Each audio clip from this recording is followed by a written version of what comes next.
Are you ready? Hey there, you are listening to Thynktank Millionaire Podcast, where on Tuesdays and Thursdays, you get an unfiltered, raw, and authentic conversation about the challenges of being an entrepreneur and tips and tricks on how you can scale your business to the next level. If you are looking to scale your business, then get ready to buckle up. Introducing our host, Alexa D'Agostino. Welcome to Thynktank's Millionaire Podcast, a podcast where you have real entrepreneurs talking about real problems and giving you real solutions to help you scale your business to the next level. Hello, everyone. My name is Alexa D'Agostino, and I'm the host of Millionaire Podcast. And today I am so excited because this is actually episode 2, I believe, or it might be 3, of storytelling. And today we're going to talk about the things that you need to know before you actually start to tell your story. And I have the most amazing storyteller on planet Earth, Miss Cynthia, aka my badass business partner. And really, though, like, you really are one of the best storytellers. And the funny thing about Cynthia, and a lot of you that listen actually know the story of that Cynthia and I met on Instagram. Yes, we met on Instagram and now we're making millions together. Isn't that a freaking cool story? Right? It's like crazy to think about. It is. It's just the world we live in, though. I think it's one of those things that it's a new era that the pandemic helped usher in, right? Where we literally hadn't met before we signed our first contract. Think about that. Yeah, you're right. Because we met in August after. That's crazy. This whole world is just nuts. And, part of what I loved about Cynthia and why we ended up connecting was because of the way she told stories on her Instagram. And it actually made me really interested to work with her because I'm like, dude, this lady's unbelievable. She's unbelievable at telling stories, and she would capture me. I couldn't wait to click what the carousels used to do. And I'm like, I can't wait to get to the end to see what the punch is, because everything that she does is about storytelling. And to be honest with you, I've at this point owned several agencies, sold a couple agencies, and, I'm good at what I do, but I never really looked at marketing as storytelling. I got to be honest, until I met you. Now, I was doing it kind of, but I was doing it, but I never really understood the importance of it until I met you. And so why do you think, and I know we went over this in the last episode, but for those that did not listen to the last episode, and if you haven't, go check it out because it is really, really good. Kind of give the recap, Cynthia, like, why is storytelling so damn important? Story is timeless. As you were speaking, I was just thinking about it in my head too. It is timeless, right? From the beginning of time, prehistoric times, story has existed. There's something in the human experience that makes us connect to stories, right? And then for people like Alexa specifically, and I'm sure she'll tell you more about this, Alexa can be very unrelatable to most people. She's a freaking genius, right? At what she does. The story is what brings out, but she is, at the end of the day, regardless of the fact that she's a genius, she's human. And she's had her own human experiences too. And her story is the thing that helps her connect to people emotionally. It's what brings out the relatability in her, right? So everyone's story is important. It's timeless. There's something in our brains that are wired to react to story. Think about your kids, for instance. Like I always say, when you read them storybooks, think about how transfixed and enthralled they are when you're reading storybooks. They're kids. No one has taught them anything about story. That's nature. It's not even nurture, right? It's just literally their nature to be attracted to and captivated by story. So again, that's just the importance of story. And now our jobs as marketers and as people like within the business sphere is to bring that element into what we do and make sure that we're using it in our line of work to enhance the impact of our marketing and whatever it is that we're doing.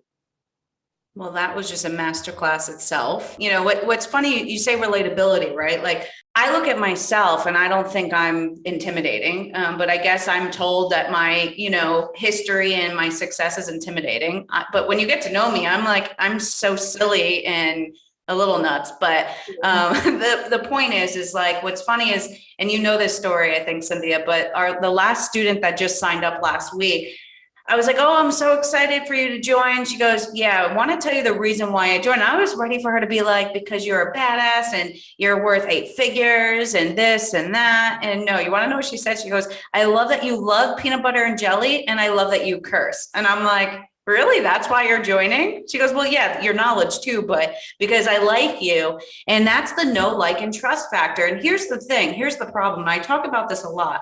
And I'm stealing JT's word, fugazis. We heard that a lot at the event we just were Yes. at. New word for Cynthia. New word, fugazis, totally stealing that. But it's such a good word. I use it all the time now. But there's so many fugazis out there. Yeah. And actually somebody posted on one of like the Facebook groups and was like, oh, I just hit $1 million with all my students. So then like people started digging into it, like, oh, how many students do you have? And he was like 7. And we're like, okay. And then, so like when you start unraveling it, it's like, okay, so you're leveraging the numbers, trying to make it sound bigger. Like, to me, that's a fugazi. So I'm going to call you out, right? Like, I'm not a hater. It's just like, don't lie. So you have all these people that are on Instagram showing off their Lamborghinis, their Porsches, and all of this. But here's the issue with all of that. It actually, it creates fans, but fans do not buy. They admire you because they want what you have, but they do not buy. And that's the problem. So to me, like, I don't give a shit. Like I literally, when the best story was my wife and I were in Florida, and we literally got like an economy car, and it was like this little tiny car. It's so funny. Yeah. Like, it was like such a junk. And my wife was like, should we return this and get a nicer car? I'm like, no, it's like, whatever. Like, who cares? Like, what are people going to judge us? Like, go ahead, judge me. I don't care. So I think, the point that you brought up is relatability is so important. And that's where storytelling comes in. But it's also like, what story do you tell? Absolutely. So it's like, it's also relatability, but then you also bring up a good point for the fugazis out there, right? There will be holes in, I know, right? If they use their story, right, as an audience too, there will be holes in their story. So story is another way for you to also validate the people you work with, right? So it's like, what is their story? What are they telling you? If they're telling you they made $1 million off of 7 people, the math isn't mathing, as the cool kids would say. So, yeah. Congratulations. Right, exactly. So your next question was, where do you start, right? Where do you start with your story? Personally, I kind of just jumped right into it, right? I started talking about my experience. And for me, my offer came off of telling my story. So I kind of like reverse engineered the situation. But typically, you would start by identifying what it is your skill sets are, right? So what is it that I can offer people? What is it that people will pay me a high figure to give them? Again, bringing this back into our context as business owners, right? This is the entrepreneur podcast, podcast, right? So, and then reverse engineering that situation and figuring out what parts of your story relate to that offer. So in my case, again, for instance, I'm the content clinician, digital doula, whatever you want to call me. So when I think about that and I look back in my story and I try to trace back, what are the things in my story that relate to what I do? What are the things that add credibility to my claim as a content strategist, as a marketing expert? A few things that come to mind are my experience in Hollywood, right? Working in Hollywood, working as a supervising producer for multiple TV series, adventure reality TV series and all that stuff. Another thing that comes to mind is my education, right? Another thing that comes to mind is quitting Hollywood, right? Because quitting Hollywood is what almost directly led me into this path where I'm now helping business owners with the skills that I have. So those are parts of my story that apply to what I do now. Those are the parts of story that are relevant to what I do now. Now, other parts of my story that aren't quite directly related to what I do now may still be relevant, but about 70% of the stories that I tell as an expert should come from the things that are relevant to what I do. So the thing that you said here, let's go back for a second, right? So you talk about your story about Hollywood. And there's an important point here, right? Because a lot of times we're so scared as professionals to share the mistakes that we make or the failures that we have. And I think that's part of why our coaching program is so successful and our students are successful, because we lay it all out. It's not just giving you the roadmap, which we do. We give them the exact roadmap that we've all used to build hundreds of businesses. But I think the most important thing is I literally talk every day about the mistakes that I make, and in the moment too.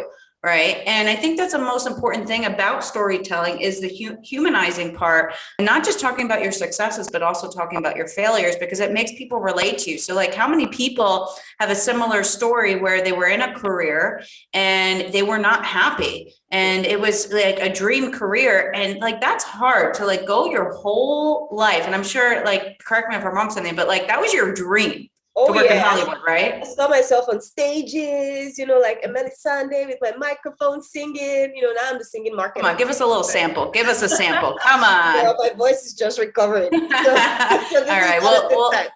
We'll do a whole podcast, and it'll be a singing podcast, and we have to sing the entire time. There'll be a lot of singing, y'all. Sing. Cynthia's way better than me. Guys, just go Google her. She's famous. She's literally on Billboard. There'll be a lot of singing. Stay tuned. Just not today. Yeah. There'll be a lot of. No, really, going back to it, right? So like, you talk about the story about how like it was your dream your whole life to be in Hollywood, and you went and it wasn't what you thought it was. And isn't it funny how sometimes we have this dream because it's portrayed as something else? Going back to the Fugazis, it's portrayed as something else. More money, more problems, people. The bigger your company, the more problems you're going to have. And that's why you have to have the foundation, mindset, and all these things. It's why 4% entrepreneurs succeed, because it's freaking hard. Otherwise, everybody would be successful, right? And it's an important part of your story, and it makes people relate to you. Yeah, you're successful now. You found your groove now, and you're, I think, happy with what you're doing now. But you've changed your whole life, and now you're happier. And I tell that story too, that you helped me actually craft, right? Because I get up there, and first, JT said, if you make $1 million, I want you to speak. And he asked me to speak. He said, the people that are speaking are people that have made it. And he said it actually on the podcast he and I had. He said, I know Alexa makes $1 million because I see it. I coach her, right? And he said, and I want you to speak at this event because only people that have done it, I want to speak. And so I went up there with Cynthia's help and crafted a story because I wanted to first humanize me. Yes, listen to me, I've done it. But the first thing I did was I put $1 million up on the screen. I said, how many of you are intimidated by this? And a lot of people raised their hands. And I said, yeah, me too. Like it's an intimidating number, but let me share with you how I got here. And I shared my ups and downs because what did that do? It makes me relatable. If I go up and I'm like, I'm a badass, I make all this money, I got, 15 million in the bank, people are gonna be like, what? Like, I can't even listen because it's like, so overwhelming, right? Exactly. So, and you touched on something very important. You talked about mistakes, right? Telling stories of our mistakes. And one thing I tell the entrepreneurs and, coaches and all those people we work with, Alexa, is that you want to be talking about those mistakes from a place of strength, from a place of healing. What does that mean? You've learned the lessons in them, right? So you're not re-traumatizing your audience. You're telling them that you've been through something and you're showing them how you conquered that thing. So that if they're going through that thing too, they can conquer as well. At least they feel empowered to know that there's an end to it, So that's also very important, And then, like you said, most people who were at that conference probably didn't know Alexa before she went on stage, right? So could you imagine if she just gone on stage and started talking about all the millions she makes and all that stuff? People would roll their eyes. But she started with story. She started with, talking about stories of when she was a kid. Again, sticking to the stories that were relevant to her position right now as an entrepreneur, and told those stories. She had people laughing, and she literally brought down the house. She would never admit it, but she brought down the house. It was a really good one, Alexa. Well done. But I also think too, it's like, I like to share my millions, and this is in air quotes for those that are listening, by sharing my story of how I've gotten here and also the knowledge, right? Because when you talk to us, you could tell just by talking to us, we're not Fugazis, right? Where we have a certain former student that's going around sharing that he's a millionaire and he can help people make 6 figures. The guy doesn't make 6 figures himself. I know because I coached him and we kicked him out of our program because he's lying. And he could talk a big game because he's basically taking our course and regurgitating it. But that only takes you so far. And you can only fake it till you make it so far, right? And eventually it's going to catch up to him. And so I share that story because just be true to who you are. There's somebody out there that you know more than. There's somebody out there that you can help. Don't try to be something that you're not. If you haven't made six figures, don't tell people you can make them six figures. Start with, hey, I can get you this, right? And do something that you actually can do, because at the end of the day, this world is small. Yeah. And it's so important to understand that at the end of the day, your reputation means everything. And I cherish my reputation, and I work really damn hard. And that's why whenever I have anybody that says negative things, I take it to heart, because like my reputation is why I am where I am. So that's so important, Alexa, and I'm so glad you brought that up. We live in an era right now. Again, another, I would say, negative impact of the pandemic is everyone is claiming to be an expert at one thing or the other, right? In fact, I was telling our other business partner just yesterday, Tanya, that even broke people have a guru now online, right? And people clap for them, right? Because people want to listen to people who will let them off the hook. So that's an important point. Stick to the stories that are true. Again, you can only fake it till you make it to a certain extent. You might make it in the short term, but in the long run, you will crash and fall, right? That's one point. The other thing is also, as entrepreneurs, be mindful of the stories you're listening to out there. Because like I said, everyone has a guru. Broke people have a guru, right? So one of the things that you need to do is be very clear on what it is you want for yourself. And then be very, very mindful of people that you're taking advice from, right? So people like Alexa and myself, like she said, our stories are airtight, right? I could show you my certificates. I could show you my photos of my experience. Like Alexa said, Google me, right?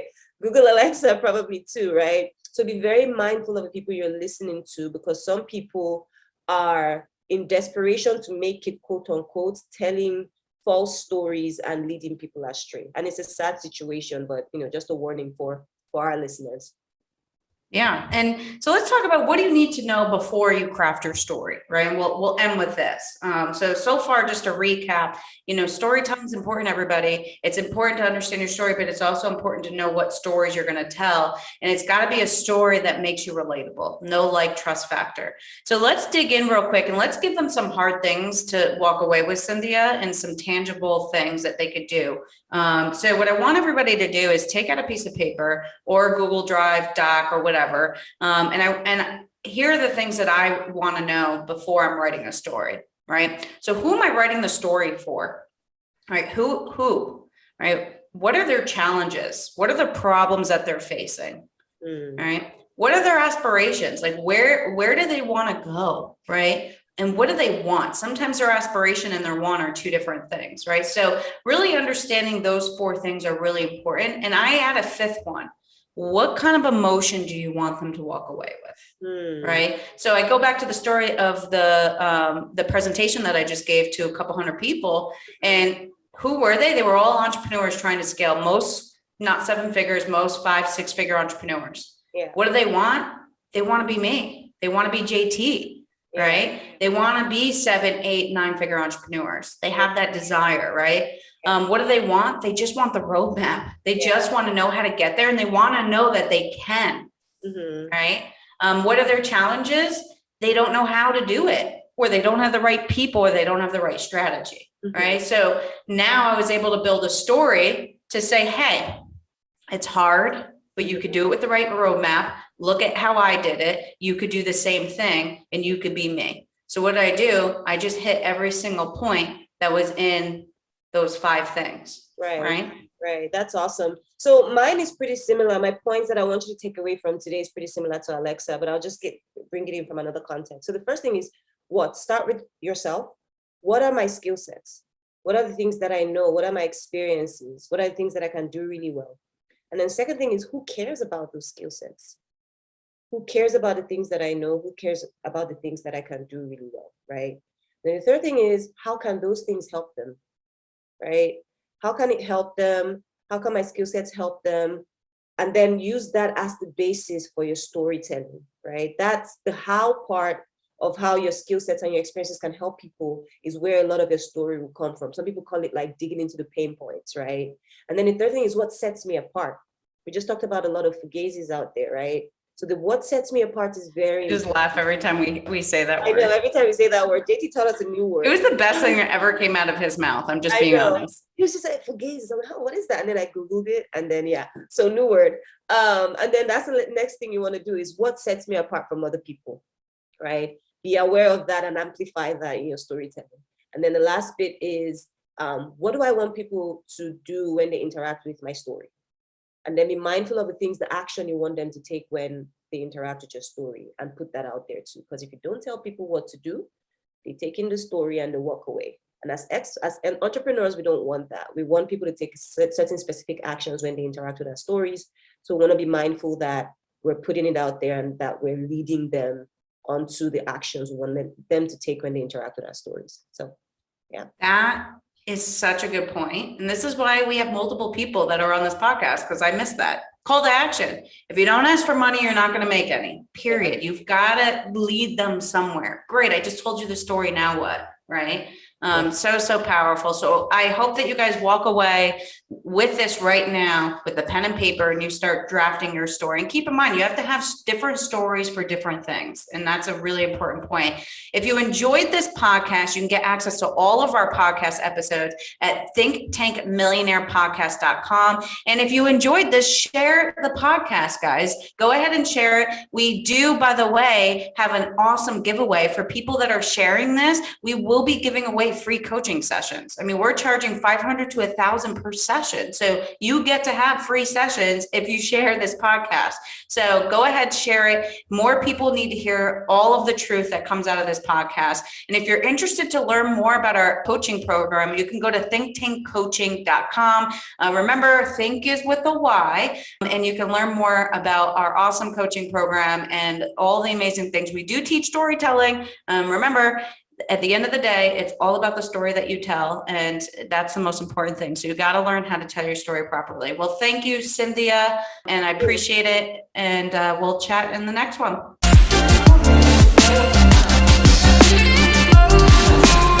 Well, I'm gonna take you.